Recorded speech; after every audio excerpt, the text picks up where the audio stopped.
In this lecture, I will teach you about how to answer questions professionally. Let's now assume that you've just delivered your presentation and it's time for you to open up the floor to Q&A. What would you say to the audience? You see, most people would say, "Do you have any questions for me?" And they'll raise their hand. That's not what I would like you to do. Because by asking a question, "Do you have any questions?" the answer is usually either a yes or a no. And you would rather want to open up the floor to questions versus getting a yes or no answer. So instead, what I would like you to do is to look at the audience after you've completed your presentation and say something like this: "That completes my presentation. What questions do you have?" And you sort of stand there for a bit with your arms wide open, waiting for the question. Eventually someone will feel sorry for you having your hands open like that, and someone will ask you a question. Number 2, to help you handle these questions professionally, stay calm, maintain your composure, keep your eye contact. Brand management is very vital during this section. If by any chance you get a question from the audience and you are not able to answer the question, but you know that it impacts on someone else, don't be that person that says, "I'm actually waiting for this information from the legal department or from whatever accounting or finance department." And what you're already doing in your answer is you're making yourself look good, but you're making someone else in your company look bad. So even though it might not be your fault that you don't have the answer to something, don't say that. Rather just keep the answer high level as possible to say, "I am awaiting the information. As soon as I get that, I'll give you the details." Next, I want you to consider taking questions from all areas of the floor. So depending on how big your audience is, you might want to consider walking to one side of the stage and saying, "Is there any questions from this side of the floor?" Then you go to the middle of the audience and say, "Is there any questions on this side?" And then you walk to the extreme end and ask the audience if they have any questions. And by doing that, you make your audience feel as if no one is being left out. What if you have a shy audience and no one wants to ask you any questions? I would ask you to go back to the earlier lecture on this. And in there, I taught you about how to open up the floor either by frequently asked questions, by seeding questions in the audience, or getting people to discuss things among themselves. And by discussing it, they then ask you a question. And finally, I want you to remember that the whole point of a Q&A session is to clarify points and get you to think about your presentation from the audience's perspective. You've just delivered a presentation and people are asking you questions to either challenge your proposal, to get you to change it in some way before they approve it, or they're asking you questions to clarify a point that they might not have understood. So at the end of a round of Q&A, always express one of three things to your audience. Number 1 is acceptance. If someone has asked you a question and what they're telling you is very different from your initial understanding of something, accept it. Go back, conduct the research, update your content, and represent to them. Number 2 is agreement. Perhaps in the Q&A there were some discussions going back and forth. Someone in the panel or the audience challenged you on your content, and it forced you to rethink how you're proposing the final deal. Have agreement on what it is that you're going to be changing before you update the proposal, say. And finally is appreciation.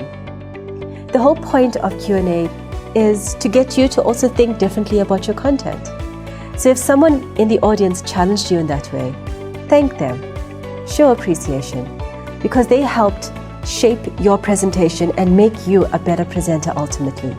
So show that appreciation to them. Now we're ready to get into our scenarios. Let's look at scenario number 1. Scenario number 1. Someone in your audience asks you a question, and let's assume that you are standing. Do you walk towards the person that is asking you the question, or do you walk away from the person that's asking you the question? Let's consider this for a moment. Now, most people will walk towards the person that's asking the question. And the problem with that is it then becomes a one-on-one conversation and you're blocking out everyone else in your audience. What I would suggest that you do, if the person is seated there, you take a step back to the other extreme end of the room. And by doing so, you're encompassing the entire audience, everyone in the audience, and not just the one person. And then it does become this one-on-one conversation. That's the first benefit of that. The second benefit is by walking away from the person asking the question, if you're dealing with a very angry or frustrated or agitated person, by walking away from them, it causes them to calm down a bit. Versus if you walk towards them, they get a little bit more excited and they tend to raise their voices a little bit more. It's a bit harder for them to do that when you're walking away from them.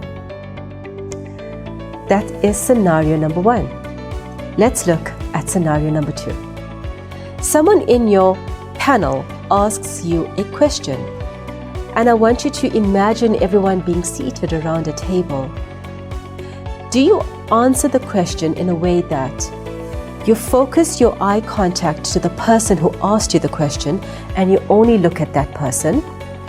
Or do you direct your eye contact to the person that has asked you the question and equally balance your eye contact to everyone else around the table?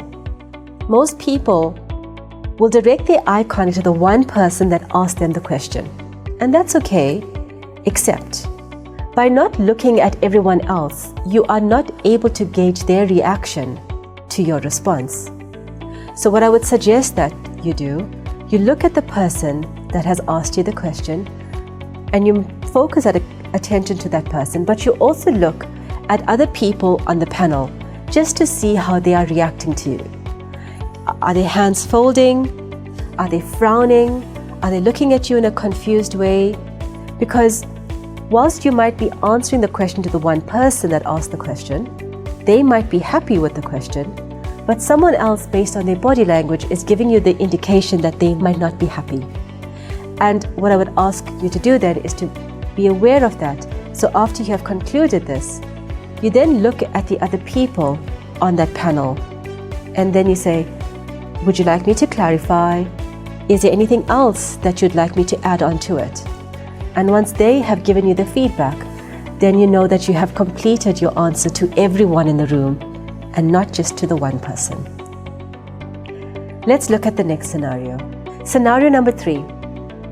You've just submitted a business proposal to a panel who's going to approve this or not. And on the panel, someone asks you an obvious question. If they had read this document, they would know the answer to this question. So my consideration for you is, how do you respond to an obvious question? When a person asks you an obvious question, you don't respond with an obvious answer. Remember to still maintain your composure and your professionalism. So what you don't do is say something like, yeah, the details is on page 57 or on page 7 of the document. Because by doing that, again, you're erring on the side of arrogance and you're coming across as being very cold and harsh to this panel. Most likely, the person is asking you this obvious question because they want to see your reaction to the question. You see, they probably know the answer to the question. They just want to see your emotional response to it. And by gauging that, they'll get their full answer. So still answer the question, maintain your composure, and stay professional about your response. Scenario number 4. A member of the panel you are presenting to asks you a question. You don't have the answer to this question because the person that you've requested the information is a team member in another business unit in your company, and they have not yet responded to your query. So how do you respond to this panel member? Remember what I said earlier, brand management is very vital. Sometimes on a panel, approving your document are company executives and non-executives. They're still representing in a non-executive form.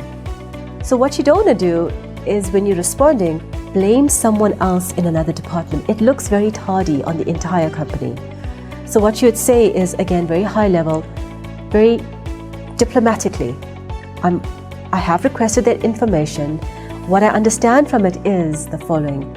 And when I get that information, I will share that with you. Maintain your composure and stay professional about your response. Let's look at scenario number 5. You have received 2 questions from 2 different audience members. One is a silly question and the other is a stupid question. How would you respond to a silly question versus a stupid question? Before I give you that response, I first need to differentiate between what is a silly question and what is a stupid question.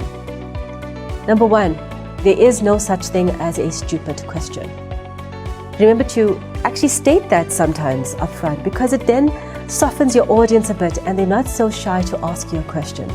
So say something like, there's no such thing as a stupid question. I don't know your background experience. Please ask me the question. So what is a silly question? A silly question comes in the form of an audience member that either came in late and didn't listen to the earlier parts of your presentation, and so they are asking a question on the part that they missed. Or it's an audience member that was actually sitting in your presentation, but whilst you were busy presenting, they were busy on their phone, they were busy on their laptop, they were busy talking on the sides. They basically were not listening to you. And if they were listening to you, they would know the answer. Right. So that's, in my mind, what a silly question is. So how do you deal with a silly question? What you don't do as a speaker is to get all arrogant and defensive about it, to say, yeah, we actually just covered this. It's on page 8 of your PowerPoint slides. Or we just dealt with it 3 times. Or you'll say something like, for the 3rd time I'm covering this. And by emphasizing the word 3rd time, you're almost giving the person a hint that they weren't actually listening. You see, when you do that, remember that the rest of your audience is watching you. They're watching and gauging how you react to this person.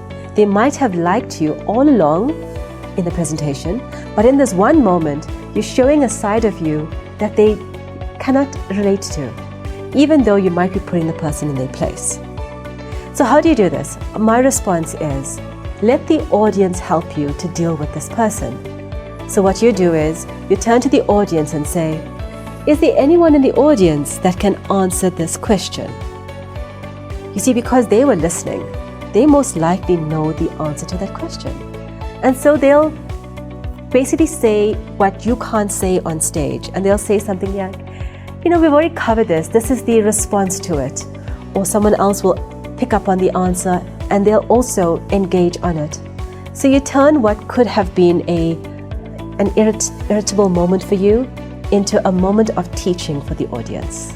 And that are the 5 scenarios in this section. Let's move on to the next lecture, where I'll teach you how to handle a tough audience.